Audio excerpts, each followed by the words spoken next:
Hello বন্ধুরা, ঘুগনি কিভাবে আমি বানিয়েছি ভিডিওর মাধ্যমে তুলে ধরলাম।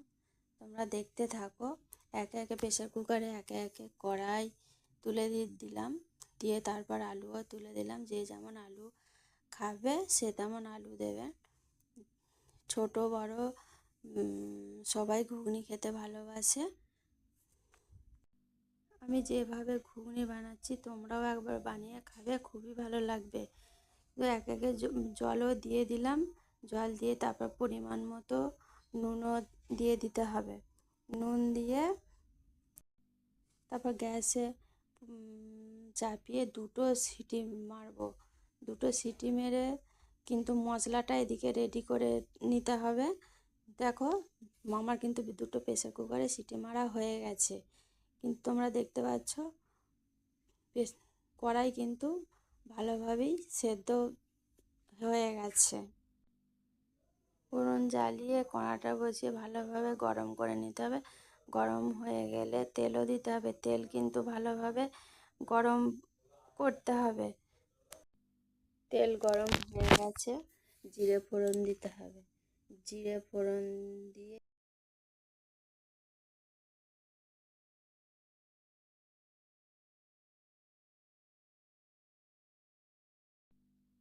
একে একে পেঁয়াজ তুলে দিতে হবে। পেঁয়াজ তুলে দিয়ে ভালো করে নেড়ে চেড়ে লাল লাল করে ভাজতে হবে। ভেজে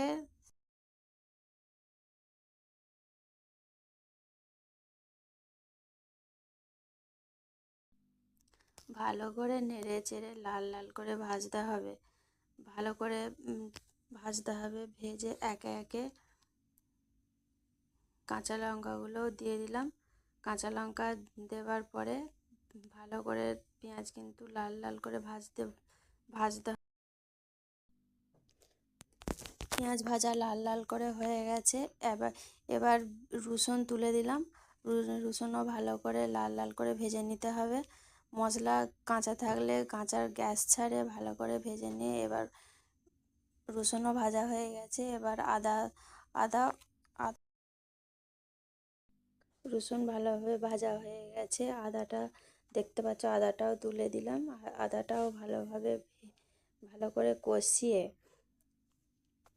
একে একে এবার টমেটোও তুলে দিচ্ছি। টমেটো তুলে দেওয়া হলো। এবার ভালো করে নেড়ে চেড়ে একে একে হলুদ, টমেটোটা তুলে দিলাম। টমেটোটা তুলে ভালো করে কষতে থাকো। টমেটো যতক্ষণ না হালসিনি গন্ধ না যায় ভালো করে ভাজতেই থাকবো।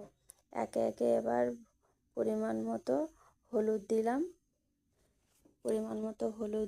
দিলাম। দিয়ে তারপর এবার আবার নাড়তে থাকবো। নেড়ে পরিমাণ মতো তারপর লঙ্কা গুঁড়ো দেবো। যে যেমন লঙ্কা ঝাল খাবেন সে তেমন লঙ্কা দেবেন। ভালো করে মশলাটা কষতে হবে। যতক্ষণ না মশলা থেকে তেল ছাড়ে ততক্ষণ কষতে হবে। কষা কিন্তু তেল ছেড়ে দিয়েছে, কিন্তু এবার একে একে কড়াই সেদ্ধটা তুলে দিই। কিন্তু আমি কড়াইয়ে যে সেদ্ধটা হয়েছিল সেই জলটা কিন্তু আমি ফেলিনি, দেখতে পাচ্ছ তোমরা। একে একে সেদ্ধটা তুলে দিলাম। ভালো করে তুলে দিয়ে ভালো করে নেড়ে চেড়ে যে আমি সেদ্ধর সময় যে নুনটা দিয়েছিলাম, সেদ্ধ কড়াইগুলো তুলে দিলাম। তুলে দিয়ে পরিমাণ মতো এবার জল যদি খায় পরিমাণ মতো জল দিয়ে দেবেন। কিন্তু এবার একটুখানি ফুটতে দিতে হবে। ফুটে ঢাকা দিয়ে ফুটতে দিতে হবে।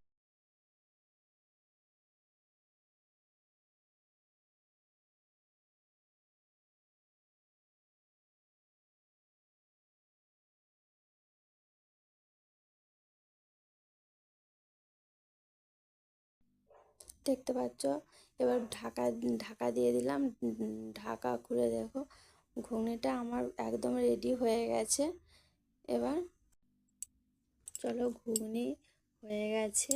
এবার আমি একে একে মিট মশলা দিতে হবে।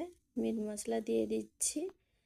দিয়ে তারপর পরিমাণ মতো একটু গরম মশলা হালকা দিয়ে দিলাম। দিয়ে 1 মিনিট মতো ফুটিয়ে নিলেই কিন্তু ঘুগনি রেডি হয়ে যাবে। এবার গরম মশলাও দিয়ে দিচ্ছি। গরম মশলা দিয়ে 1 মিনিট মতো ফুটাতে হবে। 1 মিনিট মতো ফুটিয়ে নিলেই রেডি হয়ে যাবে।